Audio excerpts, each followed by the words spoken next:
All right, everyone. My name's again is Todd Chunn. I am a real estate agent since 2012, and I am an active wholesaler for going on 5 years. I never heard of wholesaling. January 1st, 2000 and I think it was 17, if it's 5 years ago, is when I first heard about wholesaling. And once I heard about it, I was shocked. Even though I was kind of in the business, I was in real estate. I was working for a company, and we're doing mortgages and buying houses at the auction. Just had no idea what wholesaling was. Went to a weekend seminar, learned about it, and it blew my mind. And within a couple months, I quit my job of 25 years or 23 years and went on my own and started into wholesaling, fixing and flipping, rental, property man. I went for it all. Okay, learned a lot, and definitely could probably teach a lot of people. It's the same with Mark, of what not to do. Learn stuff the hard way. And I'm glad I went through it, because now I could teach others of what not to do. But so again, please, I'm going to watch the chat. So any questions you have to talk about as we go. Yeah, I'm sorry, Karen. I'm not sure why we can't get in. Yeah, same. I was blocked too. Yeah, so Maybe let's I'll fix that. maybe let you keep talk. Well, I'll try to figure it out, Todd. Yeah, no problem. All right, so wholesaling. Let's get down to the basics. What is it?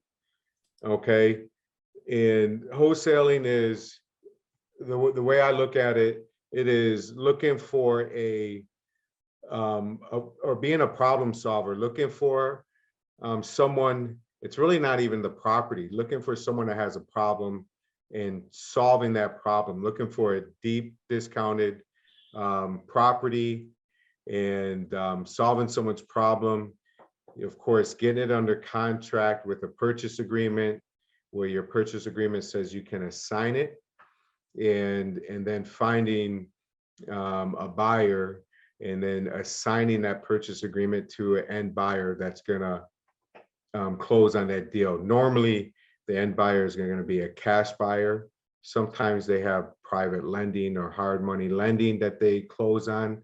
And also, I have purchase agreements, and we're going to do another Zoom. We could go over purchase agreements and assignment agreements. Unless that is something someone wants to see tonight, we could do that. Okay. So that's the basics of wholesaling. But how do you get those properties, or how do you find the sellers that might want to sell a house, or having finding the leads? I guess lead generation. There's 15 plus ways of doing that, and if you're brand new, I always suggest driving for dollars. And if you know what that is, or if you don't know what that is, that's just driving a neighborhood and looking for houses that need some love, that might have a bad roof, or the grass is tall, or if it just snowed and it's been 2 days, there's no footprints going up, they don't shovel their walk, the cars are sitting in the driveway, the houses just look a little bit in distress, or they haven't been fixed up in the last 20 years. And you write down the addresses, and then you find the owner, and then you get the phone numbers and you call them, or you can knock on the door, or you could send them a letter. You could get the phone numbers and text them. And I'm just trying to see here. Is there anyone, and if you could put it in the chat, are you actively currently right now wholesaling maybe one deal in the last 30 days? I'm just trying to gauge who I'm talking to. If you could write it in the chat, if no, brand new. Just trying to see what someone's experience level is.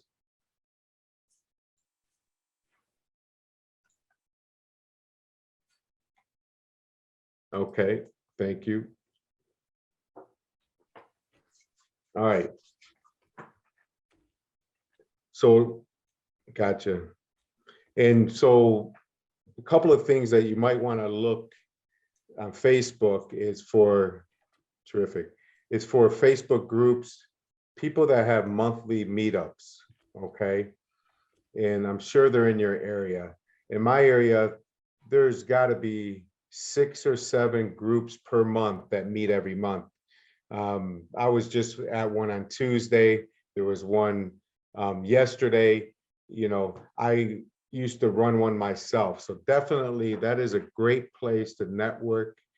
And who are you going to meet there? You're going to find other wholesalers.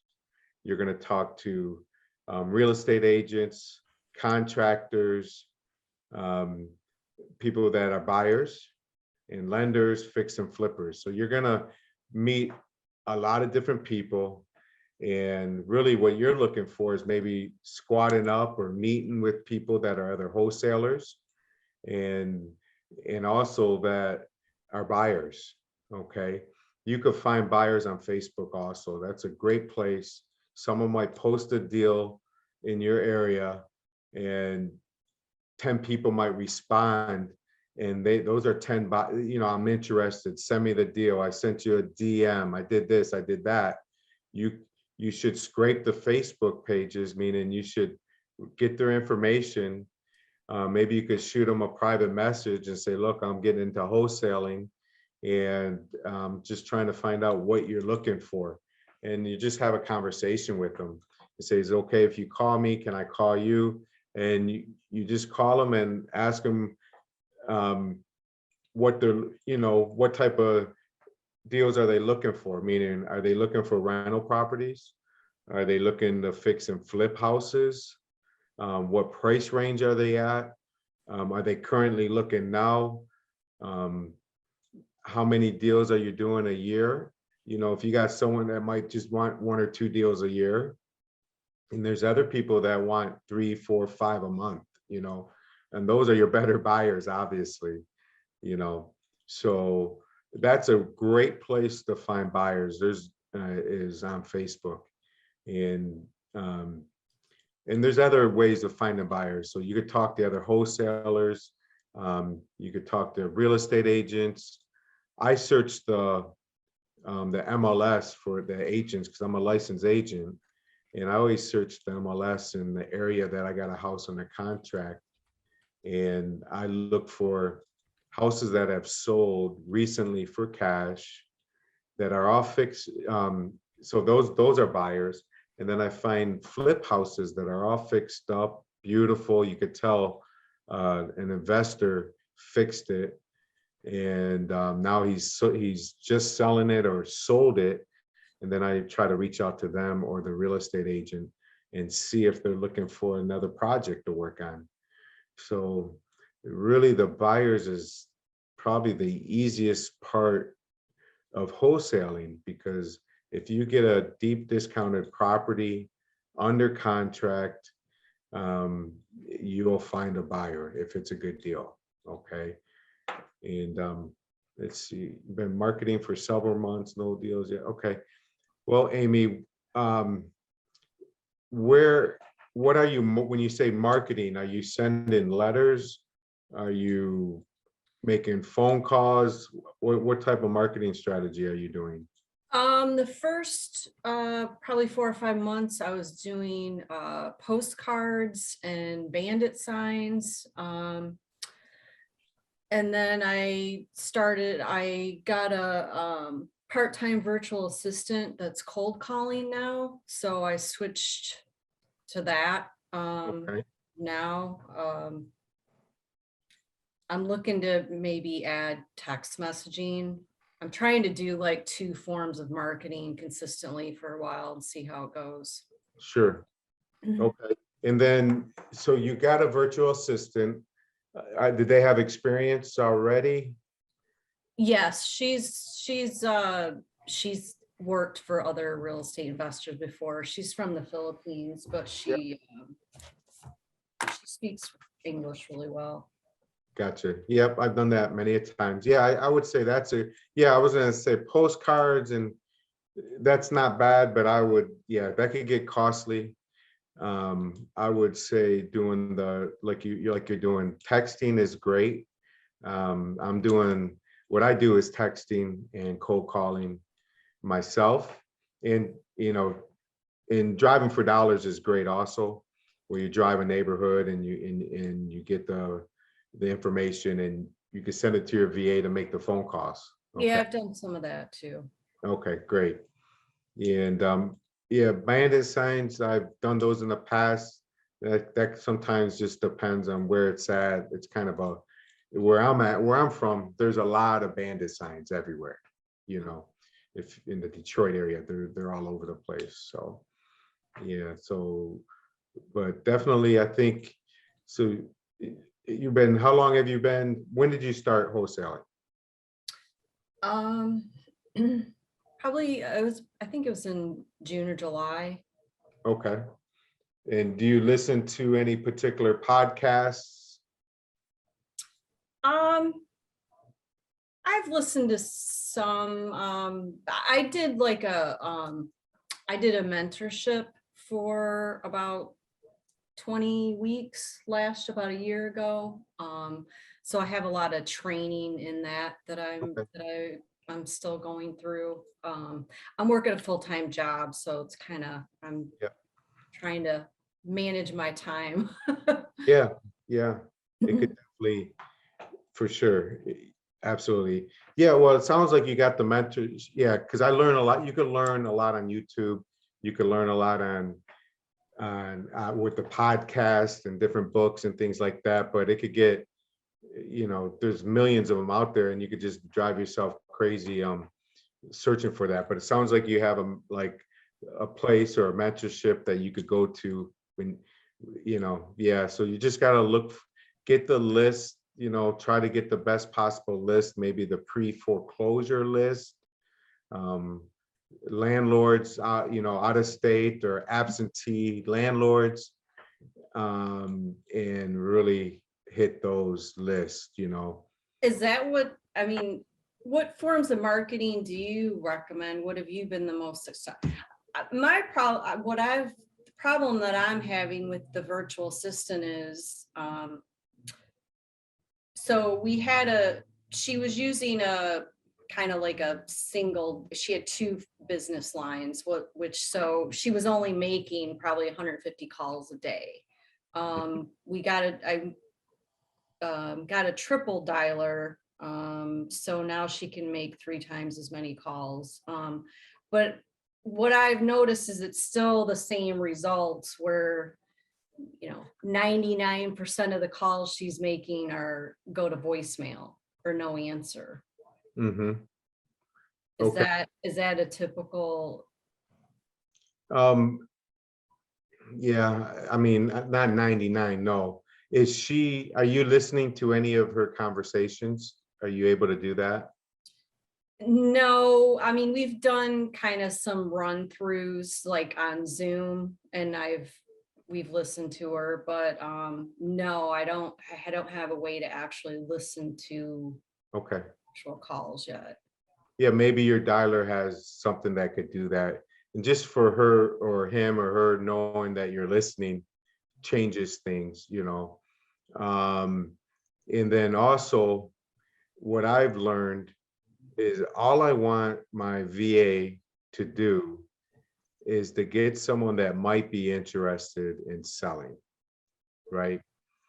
I don't, ask the right questions, and and just get someone that might be interested. And if they say yes, then that's when they turn it over to you. Okay. Right.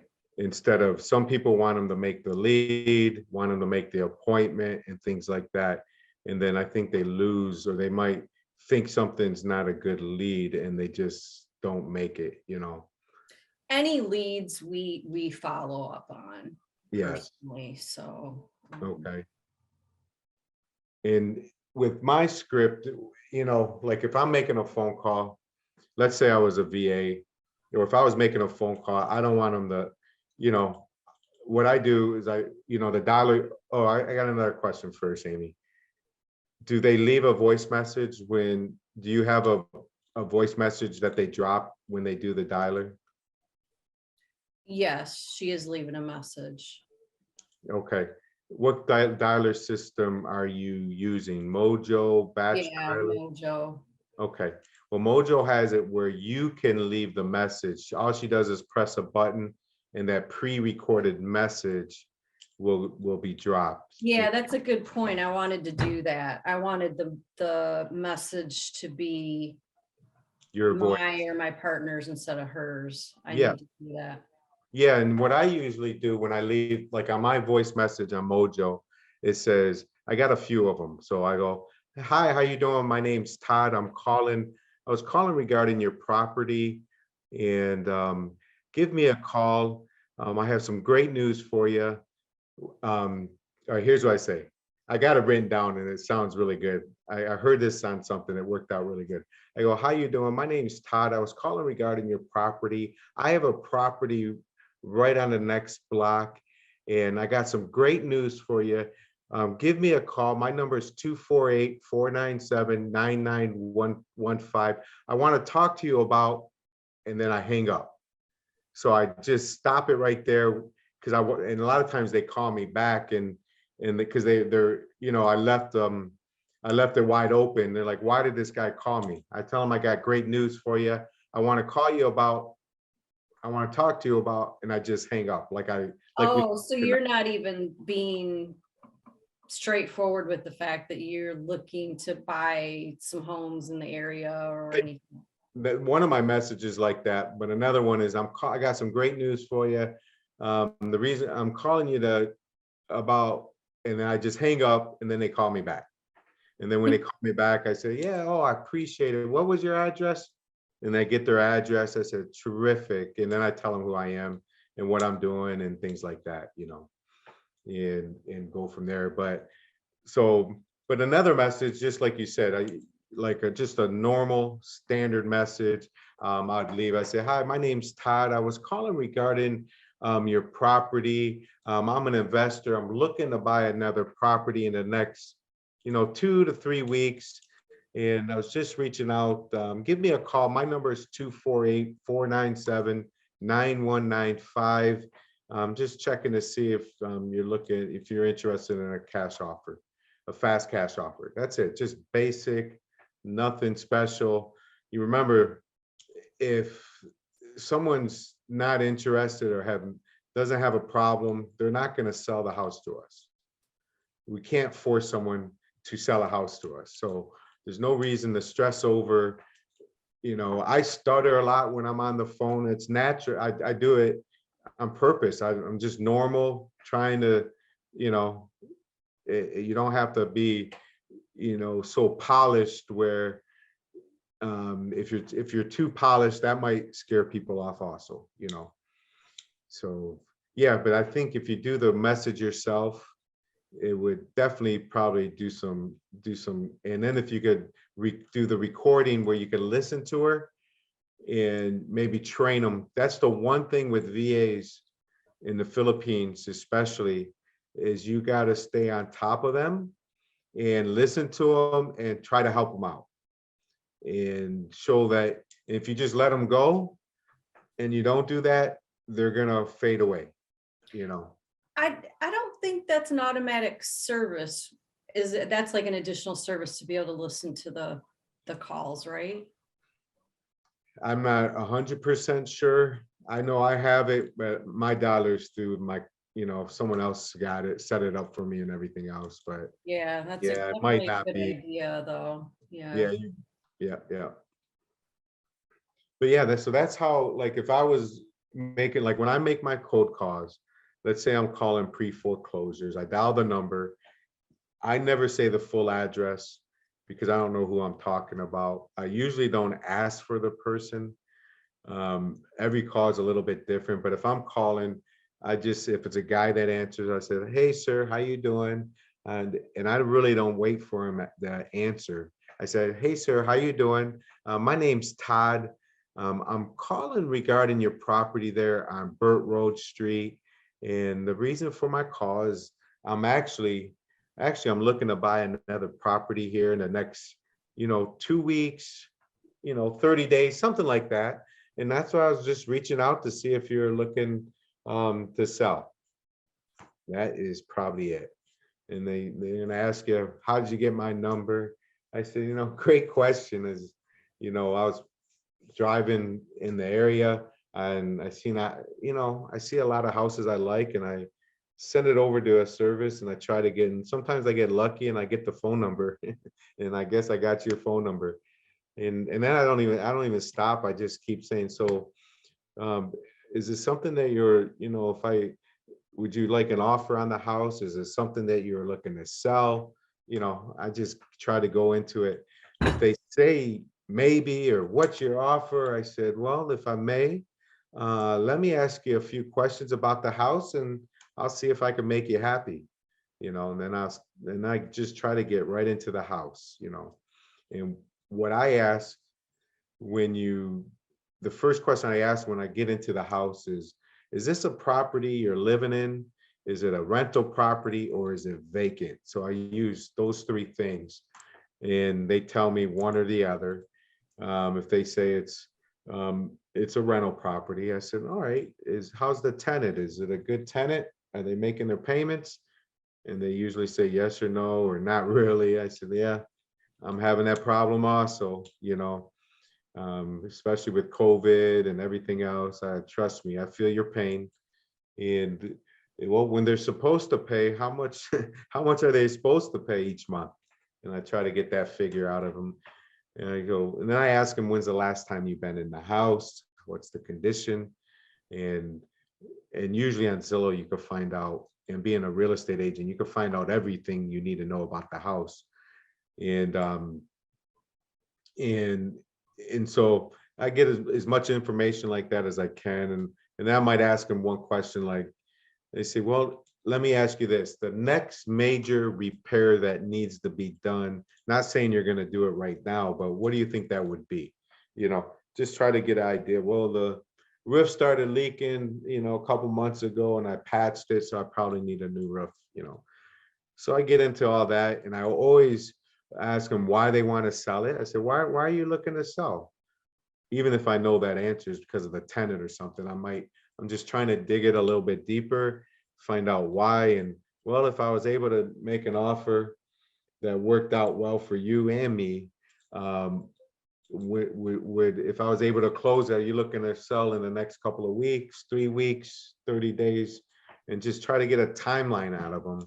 And, from there, and then I always ask them, what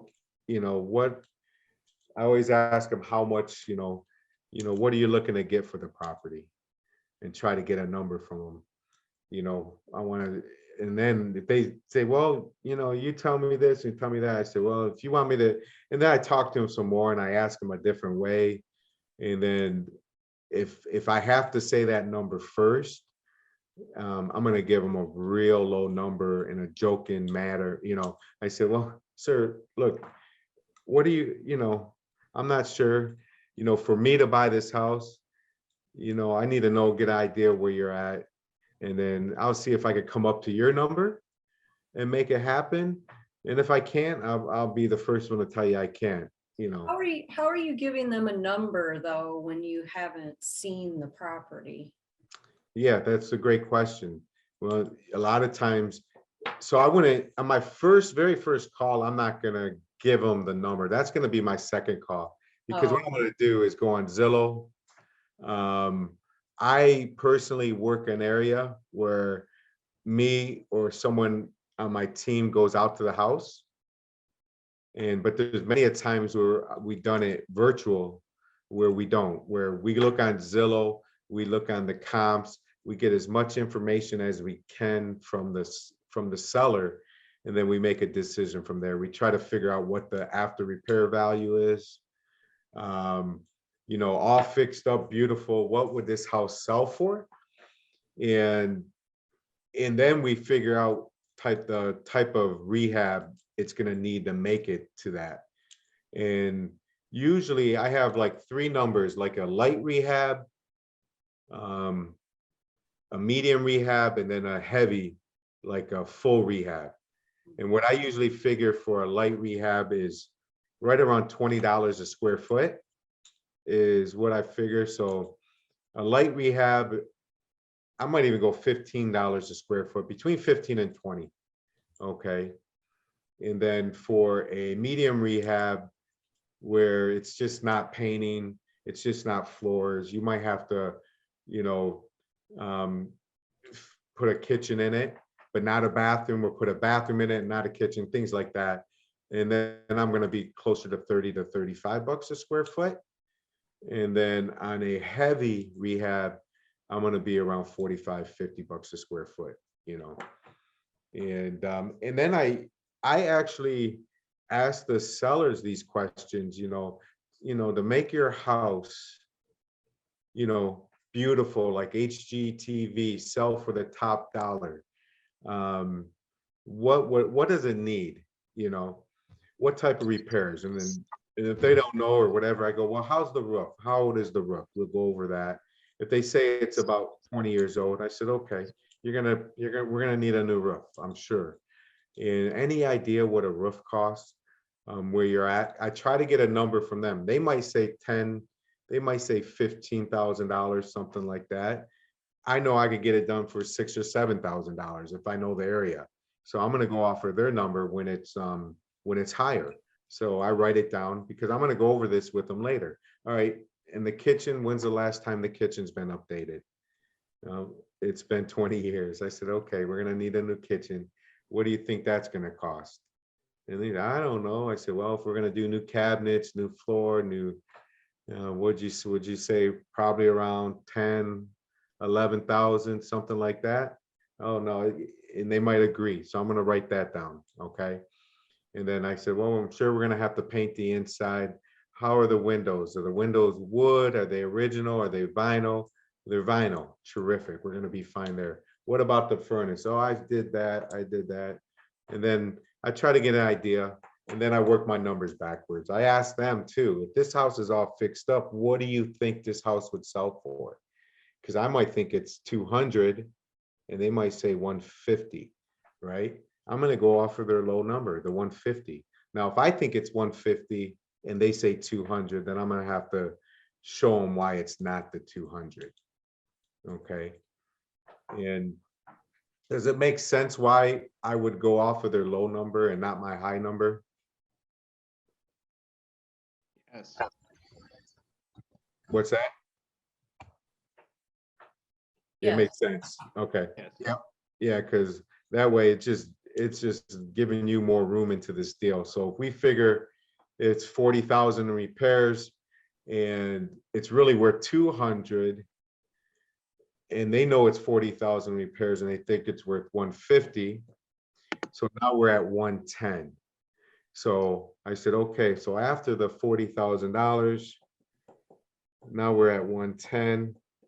And you know I got to make a profit, Mr. Seller.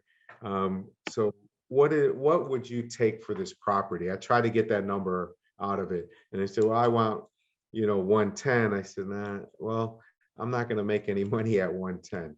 For me, for this to make sense to me, I said, and I always tell them also is, you always pull back and say, I don't know if I'm going to be your buyer for this. I don't think I'm going to be your buyer. And then sometimes they, why not? So you're always kind of putting that in there. I'm not sure if I'm going to be your buyer, because I can't pay 110. If I put 40, and now I'm an investor, but the good news is I'm not your buyer. You could put the 40,000 in it. You could sell it for 150 and make, I don't want to do that, this and that, blah, blah, or they don't have 40. And then I might throw out a number at, so if I know it's worth 200 fixed up, right? And then It needs 40,000 in repairs.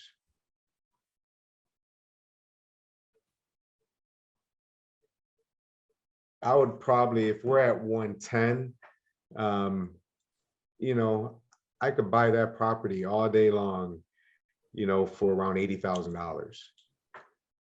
All right, so if we work this backwards, so if you sold it, if you bought it for 80, let's say you make $10,000. Sometimes you can make more, but let's just see what $10,000 does. If we sell it for 80,000, I mean, excuse me, if we bought it for 80, sold it to an investor for 90, they pay all the closing costs, and they put 40,000 into it. They're at 130, and if they sell it for 200, of course they got sometimes, but you don't have to worry about that as a wholesaler, because sometimes they got, you know, they pay money for the, you know, their hard money lending, they're paying interest on it and payments, but sometimes they're not, they're paying cash, they got their own cash. So, you know, sometimes they're paying agents to sell the house for them, so they're not getting that 3% or 6%, but the experienced flippers are licensed and they sell their own houses. So you really can't worry about what someone has and someone doesn't have, but that's 70 grand of profit minus their expenses, you know, and their real estate commissions, maybe not, but which would be a pretty good return on their investment. You know, I could sell that to 25 people on my in within 24 hours, a deal like that, you know. So that's, you kind of back your way into it. I really don't use a formula. I got a question, Amy, since you and I are talking. What were you taught? Were you taught a formula? Yeah, basically to calculate what the ARV would be, take 70% of that and minus the repairs. Okay, so if you got a $200,000 house, minus 70,000, or excuse me, minus 70%, or times 70% is 140, right? And then we're subtracting 40,000 in repairs, so we're at 100. I think my calculations are right. And do you subtract your fee, or is your fee already built in there? Well, I mean, I've been taught typically an investor's willing to pay, you know, buy a property that's like an 80-cent deal, not the 70 cent. So you're making the difference. So Gotcha. I understand. So if you're at 140 and there's 40 in repairs, now you're at 100. So 200 times 80% is 160 minus, so you would sell it to them for 120. Right? yeah, Which, and then they put 40 fit, now they're at 160. Now there's 40 grand left over. Yeah, it's kind of, but you're right, Amy. It depends on your market, you know. It really depends on your market, because there's some markets that are crazy right now where they're paying like you know 80%. There's areas in like the suburbs where I'm at, I could probably sell a deal at 85% loan to value, and then there's other areas that I better get it at 65%, you know, to sell it. So I think it just depends on that. But but yeah, so of course, as wholesalers, it's really, that's why we try to get that number from that seller first, and hopefully it is, you know, hopefully Zillow was wrong when they thought what their house was worth is the Zillow number, and it's really worth a lot more and things like that. But sometimes we got to educate them and say, really, this is where we have to be. And again, we're just having a conversation with the seller. We're not trying, you know, you try to get them to like you, first of all. You got to be engaged. You got to be listening to your seller. And, you know, after they say something, a lot of times you could repeat it.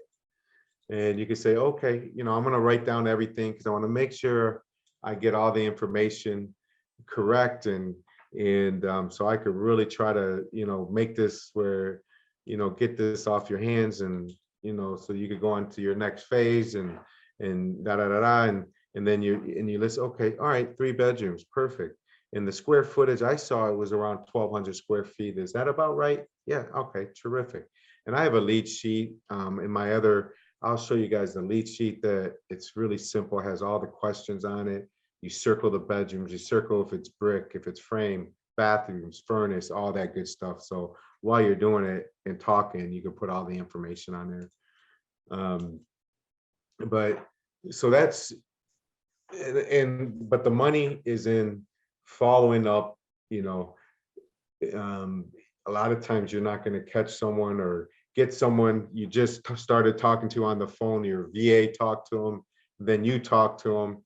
And then a lot of times you say, well, before I give you a number, what I would like to do is, let me do a little homework. I want to check out a few things and try to get an idea, because I really want to make this where it's going to work for you. Are you going to be available in about 2 hours from now? If they say no, then you try to find out a good time you could call them back. Okay. It might be the next morning, or, but you don't want to let it wait too long. Because you want to get them back on before someone else swoops in there and grabs the deal from you. All right. Because or you make an appointment to go out there. If you think you're close to a number that you would pay, and you do go look at houses in your neighborhood, you say, well, here's what I'd like to do. Tomorrow I'm pretty busy, but I can move some things around. What is a good time for you tomorrow? Are you going to be available, let's say 12 noon? Would that work for you? And if they say yes, or they say no, I work till 4. Okay, so I can move. All right. Well, how about 5 o'clock tomorrow? And it doesn't take long. I'm just going to come out there, talk to you.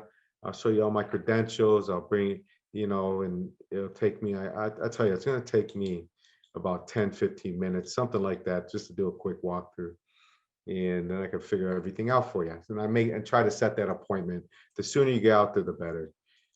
Do not try, if it's a Monday and you're doing it for next Monday or something like that, you're really losing a lot. The percentage of you getting that deal has dropped to probably 20% instead of 70 or 80%. So the sooner you get out there, the better. Okay. And yeah, so that's just some little pointers on that, and what else, Amy? It seems like you're just, and correct me if I'm wrong, it's more of a lead generation thing right now, right? Oh. Yeah, it's definitely the not getting, I guess I don't feel like I'm getting those motivated sellers that I need to be finding. Okay. And it seems like, leads that I do get, people, they're wanting a lot more for their property than it's worth, or what that we could offer them. Gotcha. Okay. Yeah. So yeah, those are definitely our follow-ups, and then maybe trying to figure out what their reason for selling is, what their pain point is. Because if it's just because the market's great and I want to sell and get rid of it, they're not gonna sell it. But if they have a good reason, then you just got to figure out that solution. And there's ways of, giving them a higher price. If they do some type of seller financing, you might be able to pay more, and things like that. So there's definitely ways of doing that instead of an all cash deal. You say, well, and so there's a few things I could, if you make sure you put your emails, where you're from, and your cell phone numbers in here, I will send you a sample 3-option letter of intent that I've used. okay, where I'll give them a low cash offer and I'll give them a couple seller financing offers. All right, and I'll put it in a Google Sheet, so you know, type of sheet. And then put anything else. I seen a note in there about a cold calling script. I will put one in, one of those in there. I'll put my lead sheet in there, okay? Anything, any other documentation that you guys want to see, I'll be more than happy to put in there, okay? And what else might there be? So I'm gonna just write it down so I don't forget it. Todd, I was able to unlock the things. There's some people joining. Could you talk a little bit about upcoming meetings? I feel bad because we had like over 145 people scheduled, and I did try to notify the ones that couldn't get in. But maybe you could talk about some of the upcoming meetings you're going to do, kind of for the people that joined late. Yeah, yep, for sure. So the next one, and then when I do the next meeting I have, what I want to do is break down wholesaling in like 5 different, I guess, categories. And you know, the first one I'm going to do is lead generation, and I'm going to have a PowerPoint and just talking about different ways to, you know, to get leads. I mean, we'll spend probably an hour on it, you know, and then after that, we're going to talk about just negotiations, how to talk to sellers, what you're looking for, and different ways of doing that.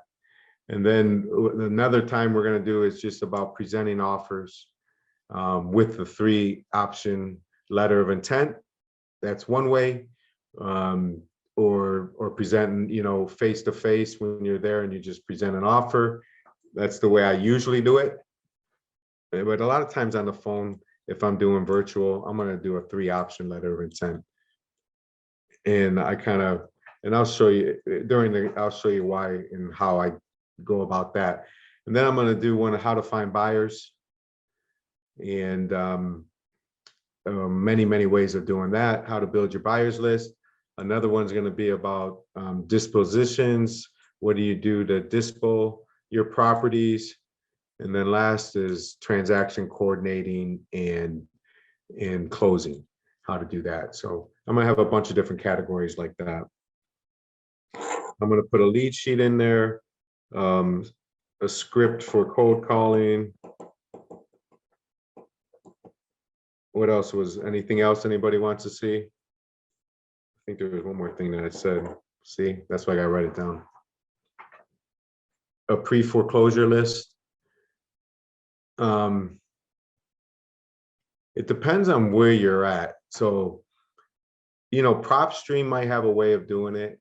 I actually get the pre-foreclosure list in Detroit, Michigan area, Wayne County, Oakland County, and Macomb County from a specific source here local that sells it to me. So, and it's a really good list. So there's one that, so it just depends on where you're at. Also, there's another way. I don't know how your foreclosure, I guess, where, is it Karen, Carlton, Karen? What state are you in? City? Maybe you can't talk on this. Let's see if I can find you here.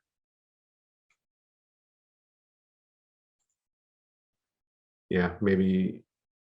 All right.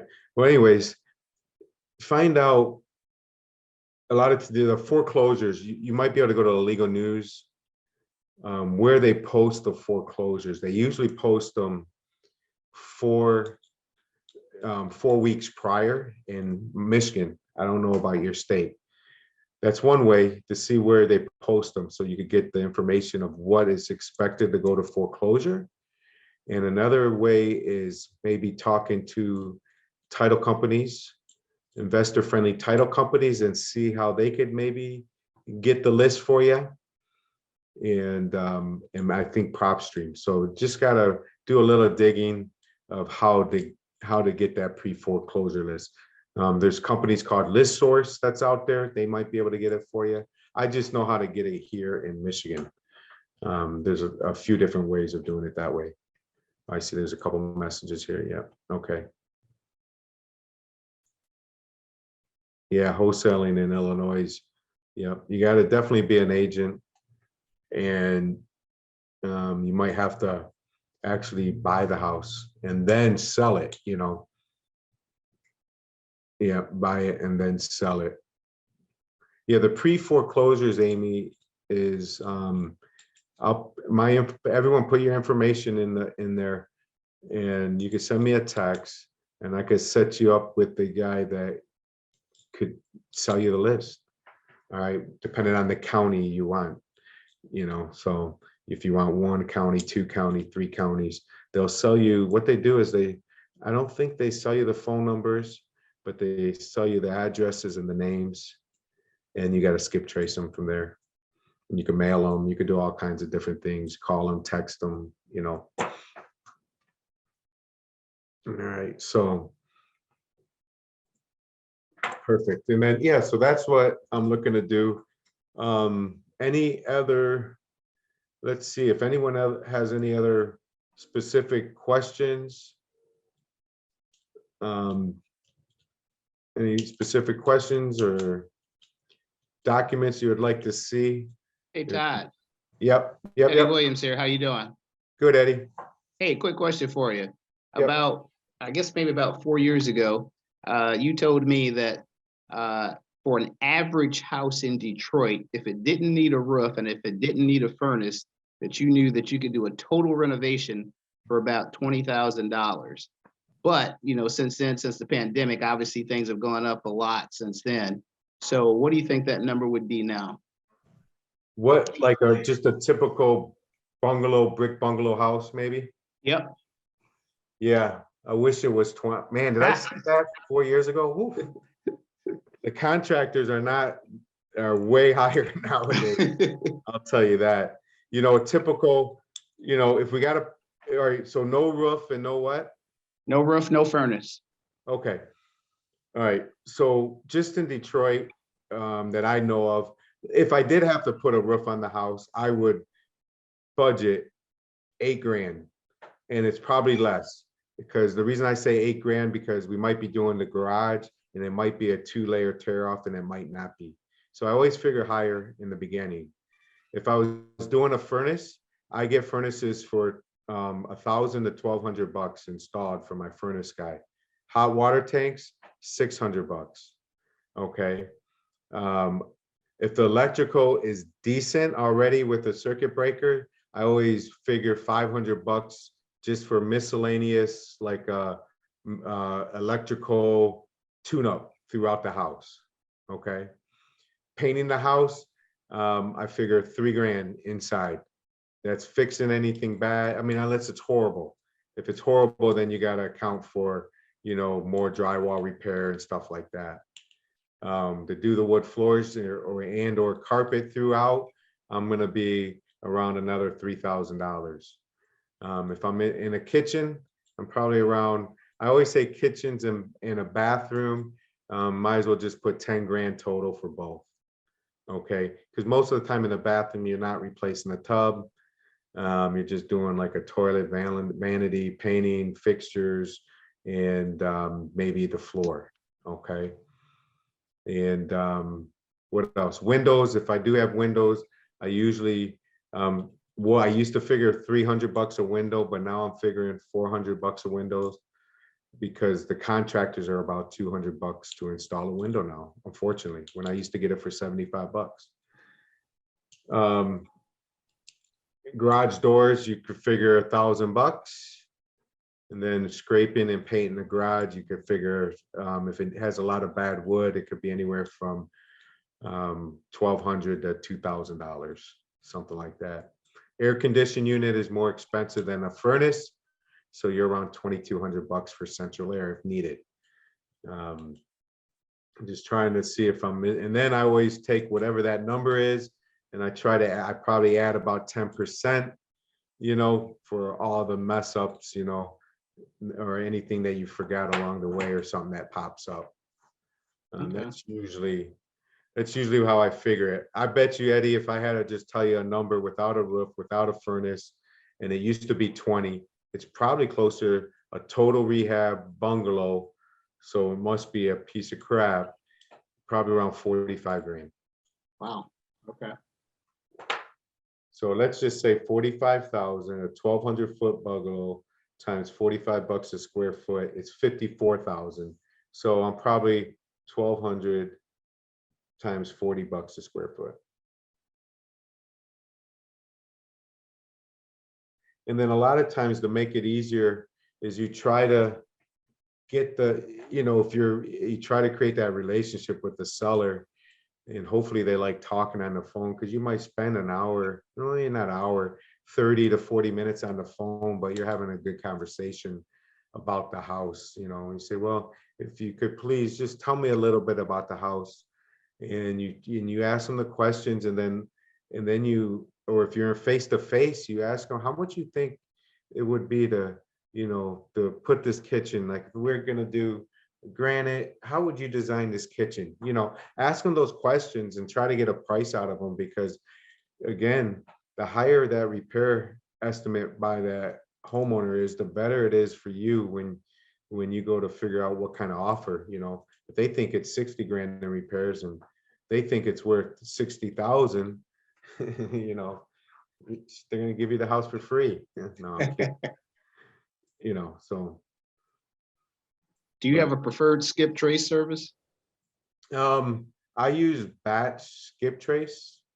That's one of them. And then I also use Vulcan 7 is another one, but I wish I could crack that code. They all work about 80% of the time, in my opinion. Okay. Yeah, but batches. Oh, you know what? I have another someone else I use, but you gotta, and it seems to be better, but you gotta have a minimum of 10,000 records to pull, and then he'll do it. So that could get costly. Right. What percent of your deals would you say? What percent of your deals would you say is seller financed? Not many. But the more you do the three, I just started using that 3-option letter of intent again. I got away from it. Maybe because I just was, I got too comfortable or whatever, sometimes I don't know what the reason is, but the more I use it, the more seller financing I get. And that's why I do it. I just got a house in Detroit, a brick ranch, in a nice brick block, not A+, but an average block, and seller financing. I got it for $20,000 cash, not cash, $20,000 total. And the way I structured it, it says, look, I could give you 5,000 down, and I could give you 5,000 every 6 months until I pay it off. So there's no interest, no nothing. I don't have to go talk to anybody. And I got it for 20 grand. And so I was excited about that. I really think it's a great deal, and I would buy 100 of those. Ha, Yeah. How does Thank you. batch What's stack up? How does batch stack up to prop stream for the skip trace? Can you get phone numbers through PropStream? Yes, Okay, never tried that personally. okay. Yeah, truepeoplesearch.com is a free to skip trace. And there's another one that costs, I always had good success with this one, and I'll tell you why. If you heard of Ben Verified, and I could type it in there, Ben Verified, I think it costs $20 a month. Don't quote me on that. It might be 25, but I think it's 20. Verified, Ben Verified. Anyway, I think I put it in there. Let me.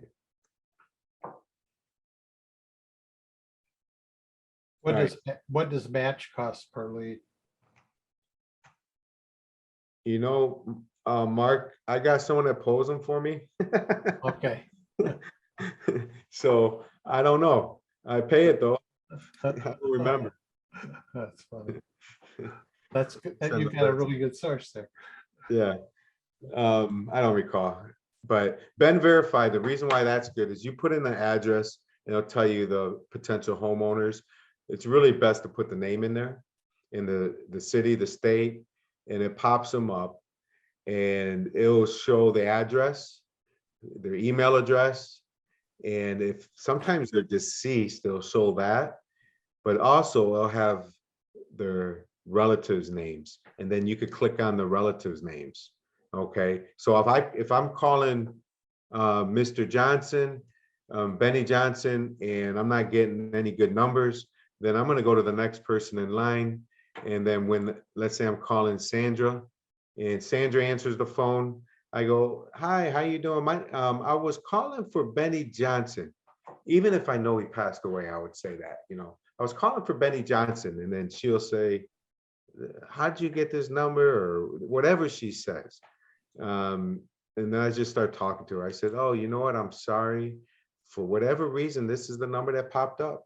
Um, I'm looking to buy houses. I buy them in any condition. I buy them in any situation. It doesn't matter. As is, um, real fast, close fast." And that's why I was calling. I thought maybe he had a property, or maybe he had, sometimes you make it sound better. Maybe he has one or two properties he was thinking about, letting go. And that's why I was calling to see if I could work something that would benefit him. Well, then they might open up and tell me, "Well, Mr. Johnson passed away," and then, and I would take it from there. Or to say, "Well, this is his daughter." I said, "Okay, oh, okay. You know, are you still living with your dad?" And, and they'll laugh and, "No, no, no." I said, "Okay, well, how would I be able to talk to him and see if I could make this work?" And then I'll try to figure out how I could get his name and number. So, and I try to search people on Facebook.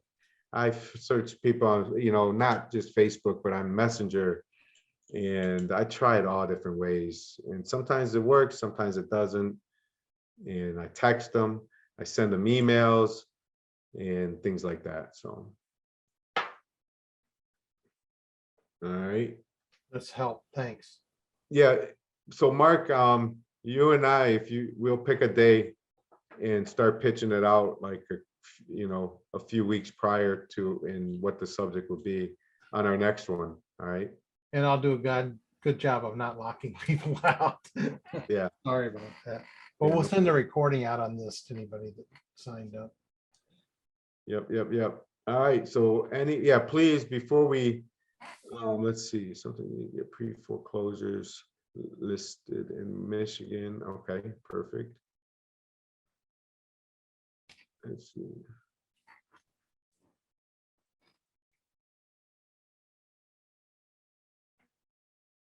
All right, so I think it's Karen. We found someone who's motivated, ready to go. What's the next step for us?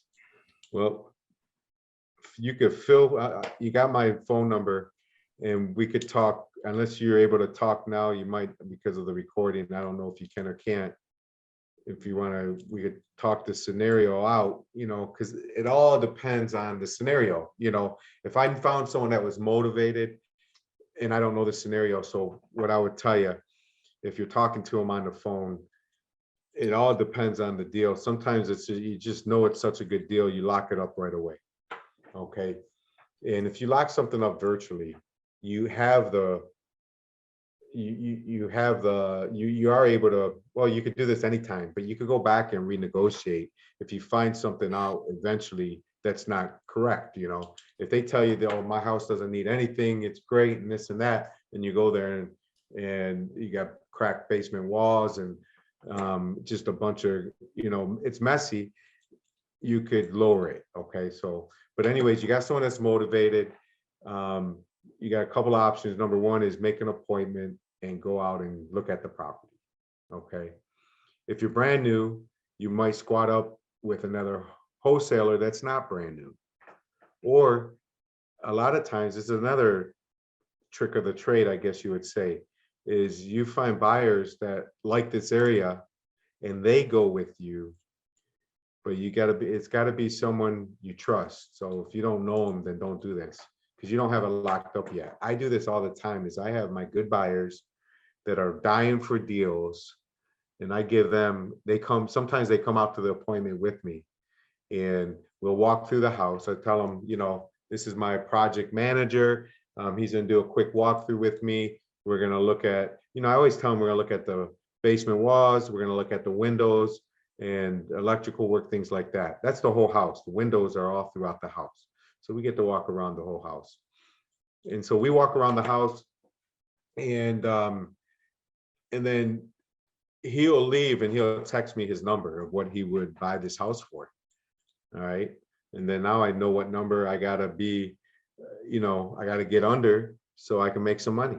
If he says I gotta be at 50, so I'm gonna try to get it for 40 or whatever I could get it for. So that's a good way of doing it. Then you don't need to get back in the house. He doesn't need to get back through it. But so anyways, so that's what I'll do, is either go out and look at the house and take a lot of pictures. And I'm gonna have a 10-minute video of how to take pictures of a house. When we do the dispo, that's very important, because you want to be able to take pictures and put it out there to Facebook or to your buyers list, where they can make a decision by looking at your pictures. And all they do is go through the house to confirm everything, So anyway, and then you gotta, if they're motivated, do you know what the questions I'm gonna ask you is, what condition it is? Is it a rental? Is it vacant? Do they live in it? When are they looking to sell? What's the motivation? And then I'm gonna ask you, what price do they want? Okay.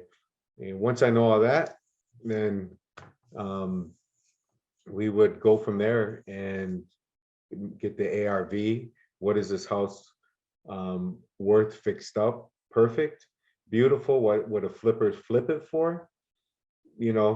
If it's a rental, then what is the rents and what should they be and how much work does it need and things like that, because there's two different properties. A flip, one could be a renter, buy and hold, and one's a flipper. And then the buy and holds, you could usually sell them for more than what a flipper, is going to pay, because the flipper's got to make it beautiful, and they're looking to make minimum 20% on their money that they spend, minimum. And it used to be more than that, but it's very competitive right now, so they have to keep it around 20%. And then in the other side for buy and holds, it all depends on the rent and the ROI. In Detroit, I used to be at 20% or higher, 18, 19, 20% or higher, the ROI, but now it's lower, because it's competitive. It's 16, 17, 18% and higher in Detroit, unless it's just a gorgeous area. So those were a lot of information on the next step, I guess. It just, but it's good. You found the motivation. Hopefully you got the timeline, the price, the condition. If you got that information and you know the ARV, and you look at the house to see what the repairs that are needed, then you could formulate and figure out what offer you got to be at to make money, And if you're brand new, my suggestion is squat up with someone that has more experience than you, have them help you, and you guys split it 50-50 and learn. You earn and learn, and then eventually brand new wholesalers gonna be calling you, and you're gonna split it 50-50, and then you're gonna get your own deals and you're gonna collect all of the 100%. But I squat up with a lot of different wholesalers all the time.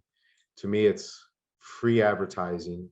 They come to me, and it's definitely a good way of getting leads. And that might be a suggestion, Amy, is if you're good at whatever you might be good at, if someone's good at negotiating the deal, you could squat up with new wholesalers. They bring you the leads, or you might be good at finding buyers, and then they bring the deals and you make sure it gets sold and closes, Some people, I know a lot of wholesalers that hate the closing. They don't understand the title. They don't understand the process whatsoever. And they don't like dealing with buyers, but that's fine, and maybe you're good at that. So figure out, maybe good at all with all of it, but just maybe squatting up with people just to get experience and keep moving forward, Let's see what else here.